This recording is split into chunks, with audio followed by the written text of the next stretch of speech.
आज से 2 दिन की ये पुलिस कॉन्फ्रेंस होगी। बता दें कि पटना में आज बड़ी बैठक होने जा रही है। बिहार के तमाम पुलिस अधिकारियों को पुलिस मुख्यालय में बुलाया गया है। 2 दिन की इस पुलिस कॉन्फ्रेंस में गृह मंत्री सम्राट चौधरी के साथ ही मुख्यमंत्री नीतीश कुमार भी मुख्य अतिथि के रूप में शामिल होंगे। करीब 2 बजे से ये समीक्षा बैठक शुरू होगी। पुलिस मुख्यालय में होने जा रही इस बैठक में गृह सचिव से लेकर डीजीपी और सभी प्रभाग के एडीजी, आईजी के अलावे जिले के एसएसपी, एसपी और सिटी एसपी से लेकर सर्किल इंस्पेक्टर तक को बुलाया गया है। वीडियो कॉन्फ्रेंसिंग के जरिए सभी थाने के अधिकारी भी इस समीक्षा बैठक से जुड़ेंगे।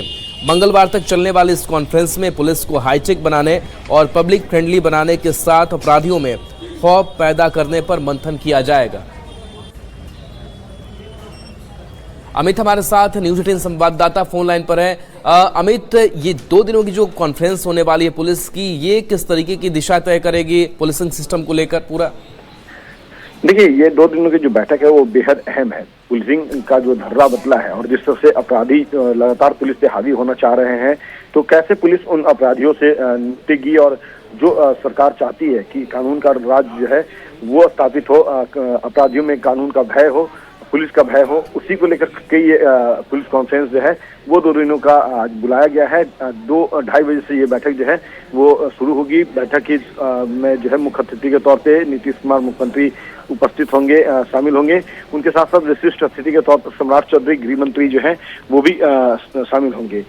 जो अभी मुख्यालय की तस्वीर हम बता रहे हैं कि चूंकि अभी बड़े पैमाने पे स्थानांतरण हुआ था, ट्रांसफर पोस्टिंग हुई, तो नए अधिकारी जो है वो अपना पदभार ग्रहण कर रहे हैं और उसके बाद 2:30 बजे से ये कॉन्फ्रेंस शुरू होगा, जिसका मुख्य उद्देश्य जो है वो यही है कि लोगों को न्याय मिले, ससमय न्याय मिले और जो पुलिस की छवि लगातार धूमिल हो रही है, लगातार अपराधियों के ऊपर जो पुलिस का डर मिटता जा रहा है, उसे वापस से कैसे स्थापित किया जाए और इसी उद्देश्य के साथ ये कॉन्फ्रेंस जो है पुलिस कॉन्फ्रेंस बुलाया गया है। और सबसे बड़ी बात है कि इसमें मुख्यमंत्री खुद मुख्य अतिथि के तौर पे आएंगे, तो वो अपनी संबोधन को रखेंगे। गृह मंत्री जो सम्राट चौधरी है वो अपनी बातों को रखेंगे। सरकार किस तरह चाहती है पुलिस से रिजल्ट, वो उन्हें टास्क देंगे और जिस तरह से सरकार हर समय पुलिस महकमे के साथ कदम से कदम मिलाकर खड़ी है, जो चाहे वो अत्याधुनिक संसाधनों की बात हो या बेहतर असलहों की बात हो, सभी चीजें मुहैया कराई जा रही है। क्योंकि लगातार नीतीश कुमार अपने संबोधन में ये बोलते भी रहे हैं कि 2005 के पहले बिहार में तस्वीर कुछ और थी। ठेलुआ गाड़ी से पुलिस की पेट्रोलिंग होती थी, लेकिन अब अत्याधुनिक गाड़ियां पुलिस के पास है, अत्याधुनिक हथियारों से पुलिस लैस है, मानव बल जो है पुलिस में वो काफी तेजी से बढ़ रहा है। तो सरकार भी चाहती है कि उसी तरीके से पुलिस जो है वो बेहतर रिजल्ट दे और उसी उद्देश्य के साथ ये पुलिस कॉन्फ्रेंस जो है वो बुलाया गया है। आज और कल 2 दिनों की यह बैठक इस मामले में को लेकर के बेहद खास, बेहद महत्वपूर्ण है। जी चलिए, शुक्रिया अमित इस अपडेट के लिए आपका।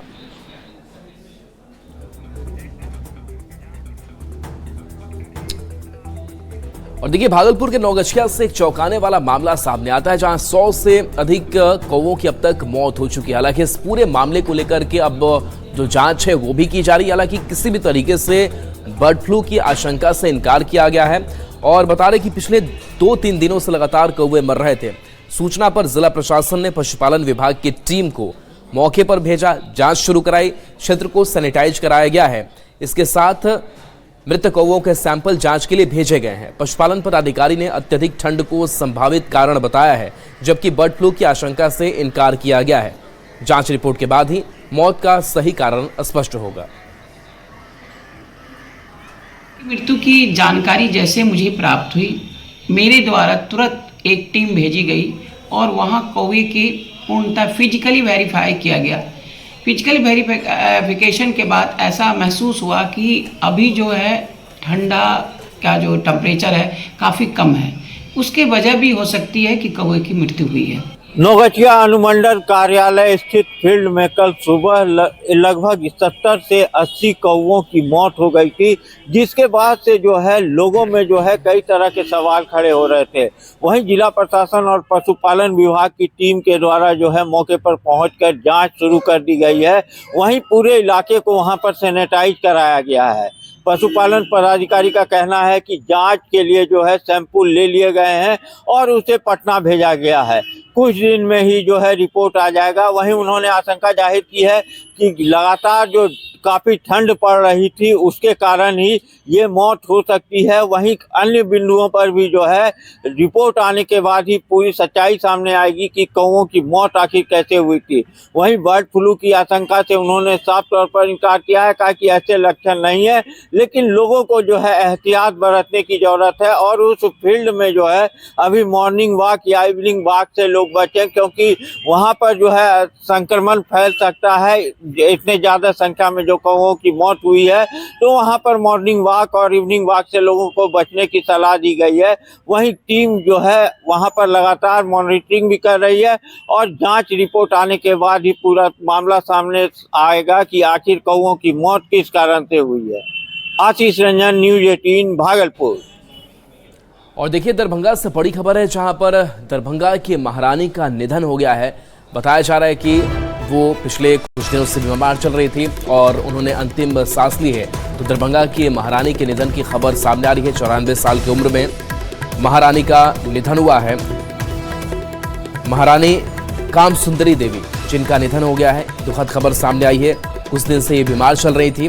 बता दें कि महाराजा कामेश्वर सिंह की ये तीसरी पत्नी थी, महारानी कामसुंदरी देवी, जिनका निधन हो गया है। ये तस्वीर हम आपको उनके अंतिम क्षण की दिखा रहे हैं और ये महारानी की तस्वीर है।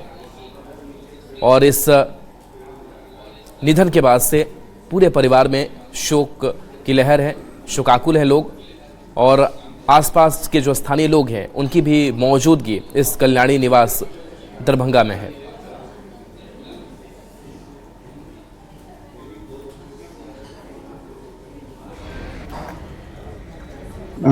मेरी दादी महारानी कामसुंदरी, जो कि महाराजा कामेश्वर सिंह की पत्नी थी, उनका निधन हो गया है आज सुबह 3 बजे। वो संविधान सभा के सदस्य थे, महाराज कामेश्वर सिंह उनकी पत्नी थी और राज्यसभा के मेंबर भी थे महाराज कामेश्वर सिंह। और आज उनका अंतिम संस्कार होगा। कितने उम्र वो करीब 94 उम्र की थी। दाह संस्कार माधेश्वर प्रांगण में होगा।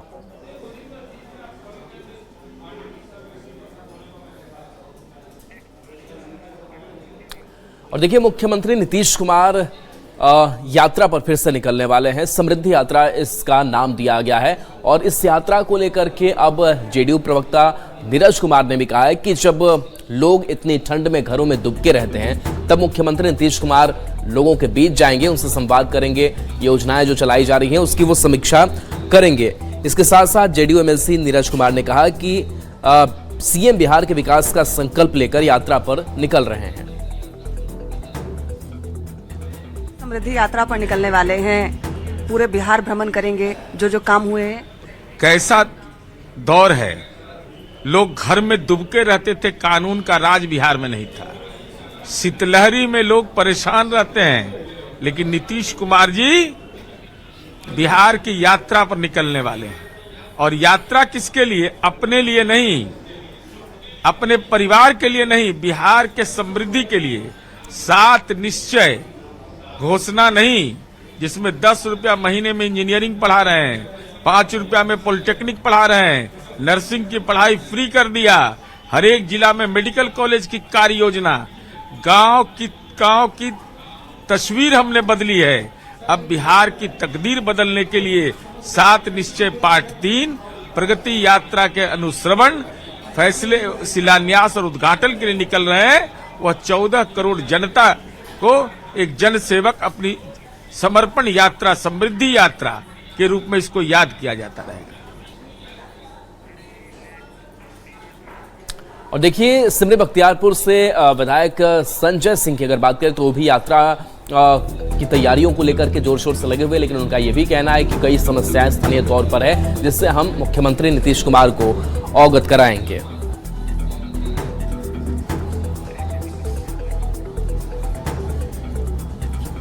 माननीय मुख्यमंत्री जी ने देखिए लगातार बिहार के प्रगति के लिए, बिहार के विकास के लिए जनता के बीच में जाने का काम किया है और खुद से विकास की गति का मुआयना हर जिले में जाके किया है। तो निश्चित रूप से जो उनके ऊपर आलोचना हो रही थी कि प्रगति यात्रा सिर्फ चुनाव के वक्त निकाली गई एक यात्रा है, आज लोग खुद ही देख ले कि किस तरह से माननीय मुख्यमंत्री जी हर जिले में जाके काम की प्रगति को देख रहे, विकास की प्रगति। तो देखिए, इस यात्रा को लेकर के शिरसी सिंह भी उत्साहित है। इसके साथ साथ संजय सिंह की अगर बात करें तो संजय सिंह भी इस यात्रा को लेकर के तैयारी में लगे हुए हैं। क्या कुछ उनका कहना है, आपको बयान सुनाते हैं। ये माइंग है तो सिमरी बख्तियारपुर बहुत पिछड़ा इलाका है, वहाँ जो समस्याएं हैं उनसे उनको अवगत कराएंगे और सीएम को लेकर के तैयारियां जो है सो वहाँ होगी और उनका स्वागत वहाँ होगा। और सिमरी बख्तियारपुर में सबसे ज्यादा परेशानी है जल जमाव की समस्या है। वहाँ कोसी नदी है, उसका जो कटान है, जैसे आपको बघोर हुआ, विष्णुपुर हुआ, घोंघेपुर हुआ, उसके बाद बेलवाड़ा हुआ और सामर खुर्द हुआ, इन सब जगहों पे जो है कोसी नदी का कटाव बहुत ज्यादा है। मनरेगा बचाओ संग्राम और इसके तहत कांग्रेस की तरफ से विरोध प्रदर्शन देखने को रांची में मिल रहा है। और देखिए, इस मनरेगा को लेकर के और जो बदलाव किए गए हैं, इसको लेकर बापू वाटिका की तस्वीर आपको दिखा रहे हैं, जहां पर एक दिवसीय उपवास कार्यक्रम रखा गया कांग्रेस की तरफ से। इस मौके पर प्रदेश अध्यक्ष केशव महतो कमलेश ने कहा कि सिर्फ रांची ही नहीं बल्कि पूरे देश भर में कांग्रेस का प्रदर्शन हो रहा है। प्रदेश अध्यक्ष ने कहा कि 10 जनवरी से शुरू हुआ कार्यक्रम अगले 45 दिन तक चलेगा। नाम के संबंध में हमको कोई दिक्कत, कार्यक्रम हमारा 45 दिन तक चलेगा, वार्ड लेवल पर चलेगा, ग्राम पंचायत लेवल पर चलेगा। हम लोग जो विशेषताएं हैं महात्मा गांधी राष्ट्रीय ग्रामीण रोजगार नियोजन कानून का और अभी जो बदलाव किया गया है, ये हम लोग बताने का काम करेंगे। हमारे ग्राम प्रधान को, हमारे वार्ड अध्यक्षों को, हमारे ग्राम पंचायत अध्यक्षों को और तमाम ग्रास रूट के कांग्रेस जनों को। कांग्रेस विधायक डॉक्टर रामेश्वर उरांव ने ममता बनर्जी और ईडी को लेकर के चल रहे विवाद पर बड़ा बयान दिया है। उन्होंने कहा कि जो केंद्र है वो इन एजेंसियों को अपने हथियार के तौर पर इस्तेमाल कर रही है। उन्होंने आरोप लगाया कि ईडी केंद्र सरकार के एजेंट के रूप में काम कर रही है। चतरा पहुंचे रामेश्वर उरांव ने कहा कि ईडी अगर राजनीति से हटकर सही आरोपियों को पकड़े तो देश की इकोनॉमी को फायदा पहुंचेगा। दिशोम गुरु की जयंती के मौके पर रामेश्वर उरांव के साथ पहुंचे कांग्रेस नेता धीरज साहू और कांग्रेस विधायक नमल विक्सल कोंगाड़ी ने शिबू सोरेन को इस मौके पर नमन किया। अब ममता जी का क्या है नहीं है, उनका केस डिटेल में मैं नहीं जानता, नहीं कर सकता, लेकिन ये चल रहा है कुछ जगह जगह देखिए जो रहे हैं उनके खिलाफ है ना, एक ईडी कार्रवाई कर रही है। ईडी का जहां तक संस्था का सवाल है, मैं तो उसको बराबर तारीफ करता रहा हूं, आज नहीं पहले से ही संस्था है, लेकिन ये किसी सरकार के गोद में खेले, ये अच्छी बात नहीं। बात है, आदिवासी समाज का उनसे सेंटिमेंट जुड़ा हुआ है और गुरुजी के ऐसे नेता थे जो झारखंड बनवाने में उनका बहुत बड़ा हाथ है। खबर पटना से है, जहां पर एक महिला की गोली मारकर हत्या करने का सनसनीखेज मामला सामने आया है। पूरा यह मामला प्रेम प्रसंग से जुड़ा हुआ बताया जा रहा है। पुलिस मामले की तफ्तीश करने में जुटी हुई है। बता दें कि मृतका की पहचान जहानाबाद निवासी माला देवी के रूप में हुई है। पुलिस ने शव को पोस्टमार्टम के लिए भेजा है। प्रारंभिक जांच में मामला प्रेम प्रसंग से जुड़ा बताया जा रहा है। नगर पुलिस अधीक्षक के निर्देश पर विशेष टीम गठित कर सीसीटीवी कॉल डिटेल खंगाली जा रही है। जल्द खुलासे का दावा पुलिस ने किया है। जानीपुर थाना क्षेत्र के मुरादपुर में एक महिला का शव बरामद किया गया है और प्रथम दृष्टया देखने से लग रहा है कि इसकी जो हत्या है गोली मारने से की गई है। सबकी पहचान कर ली गई है। महिला का नाम माला देवी है जो जहानाबाद की रहने वाली हैं और इनके परिजनों से भी बात हो गई है। उनको बुला लिया गया है घटनास्थल पर ही और घटनास्थल का जो विजिट है वो एसएचओ जानीपुर और एसडीपीओ फुलवारी शरीफ 2 के द्वारा कर लिया गया है। एफएसएल की टीम को भी बुला लिया गया है। बांका के अमरपुर बस स्टैंड पर उस वक्त हो हंगामा मच गया जब एक माँ जो है वो 3 बच्चों की वो प्रेमी के साथ पकड़ी गई, जिसके बाद से वहां पर लोगों ने भी हंगामा करना शुरू कर दिया। 3 बच्चों की माँ उसके प्रेमी के साथ पकड़ाया गया। परिजनों ने दोनों की पिटाई कर अमरपुर पुलिस के हवाले कर दिया। परिजनों के अनुसार महिला 6 माह पहले जेवर लेकर घर से फरार हो गई थी। प्रेमी की पहचान अररिया निवासी वकील मिश्रा के रूप में हुई है। पूछताछ में दोनों ने मिस्ड कॉल से प्रेम और साथ रहने की बात कही है। कब किए थे? क्या नाम है लड़का का? क्या नाम है? क्या नाम छतरो रे? क्या नाम है? क्या नाम हुआ? वकील मंडल से। घर कहाँ है? घर कहाँ ले रहे? तोरा की नाम होला? कहाँ घर होला? घर कहाँ होला बोला? और गया जी से बड़ी खबर, जहां पर रेलवे स्टेशन पर पुलिस ने बड़ी कार्रवाई की है। शराब तस्कर की गिरफ्तारी यहां से की गई है। इसके साथ साथ शराब की बरामदगी भी की गई है। 2 तस्कर गिरफ्तार किए गए हैं। पुलिस ने 2 तस्कर को गिरफ्तार किया है। विदेशी शराब इनके पास से मिला है। विकास और अजय कुमार के रूप में दोनों की पहचान हुई है। तलाशी के दौरान 5 बैग से शराब बरामद की गई है।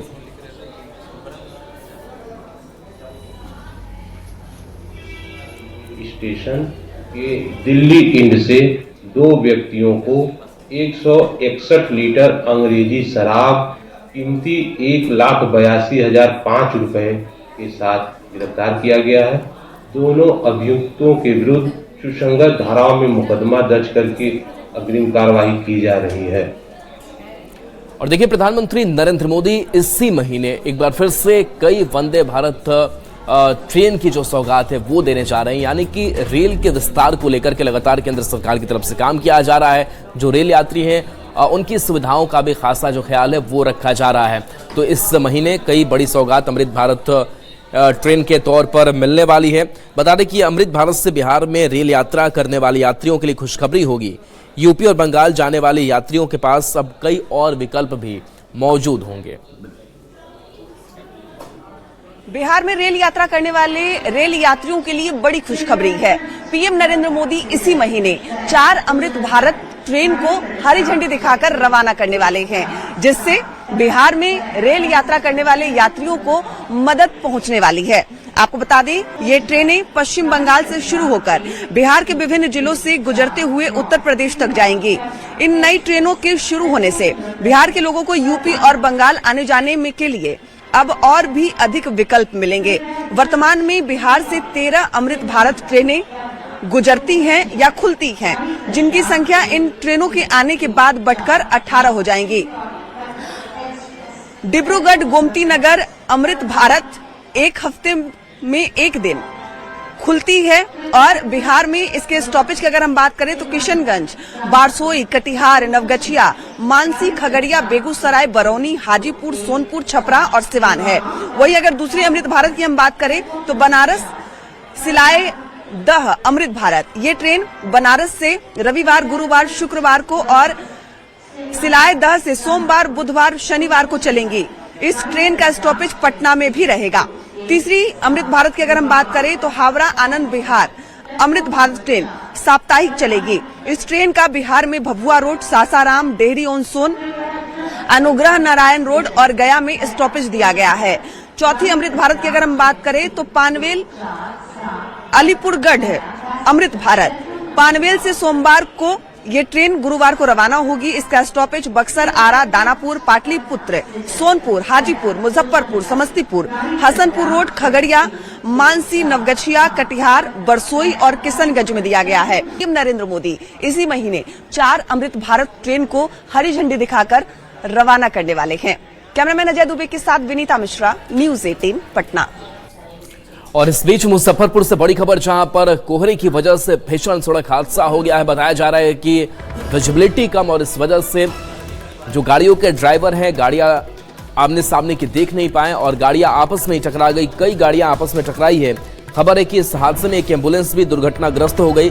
5 से ज्यादा गाड़ियों के बीच आपस में टक्कर हो गई। 3 लोग गंभीर रूप से जख्मी है। इस घटना में तस्वीरें आप देख रहे हैं। इलाज के लिए SKMCH घायलों को भेजा गया है। केवटसा चौक के पास NH27 फोरलेन पर यह हादसा हुआ है। तो ये तस्वीर देखिए, कितनी भयावह ये घटना हुई है और एक के बाद एक जो गाड़ियां हैं वो टकराती चली गई, क्योंकि दिखाई कुछ दे नहीं रहा था और ऐसे में ये टक्कर होती चली गई। एक एम्बुलेंस की भी तस्वीर आप देख रहे हैं जो कैसे क्षतिग्रस्त नजर आ रही है।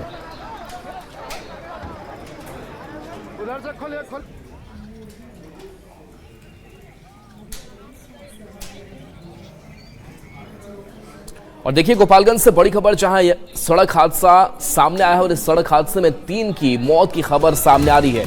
अलग अलग सड़क हादसे और इस अलग अलग सड़क हादसों में 3 की मौत की खबर है। जादवपुर, बरौली और नगर थाना क्षेत्र में ये घटनाएं हुई और इन तीनों जगहों पर घटनाओं में 3 की मौत बताई जा रही है। तो अलग अलग ये सड़क हादसे जिसमें 3 की मौत हो गई है।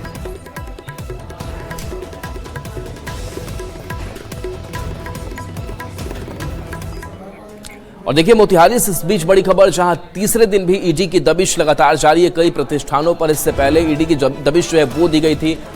कई महत्वपूर्ण सबूत जो है वो मिली और इन सब के बीच खबर है कि तीसरे दिन भी आईटी और ईडी की रेड जारी है। मोहम्मद कलीम के ठिकाने पर ये रेड चल रही है और ये रेड अब भी पिछले कई घंटों से लगातार जारी है। अवनीश हमारे साथ न्यूज 18 संवाददाता फोन लाइन पर। अवनीश, अपडेट क्या है इस रेड को लेकर?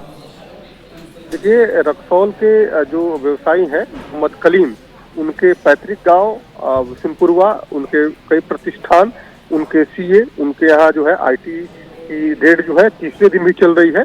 और जो सूत्रों से जो जानकारी मिली है इसमें ईडी को भी बुलाया गया है, तो ईडी भी संलिप्त है और कुल 12 टीमें जो है वो लगातार जांच कर रही है। कई गाड़ियों से टीम पहुंची, तीसरे दिन भी जांच हो रही है। देखिए, आय से जुड़ा मामला है, कर से जुड़ा मामला है, इनकम टैक्स का मामला है और इसी को लेकर तीसरे दिन भी जो है आयकर विभाग की टीम जो है अपने और अधिकारियों के साथ जो टीम है, महिला अधिकारी की टीम इसको लीड कर रही है और पूरी कागजात को खंगालने में जुटी है।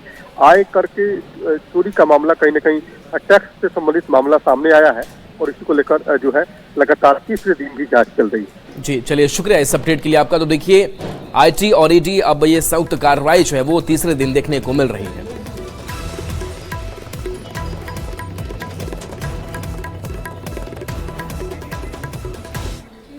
और चलिए एक छोटे से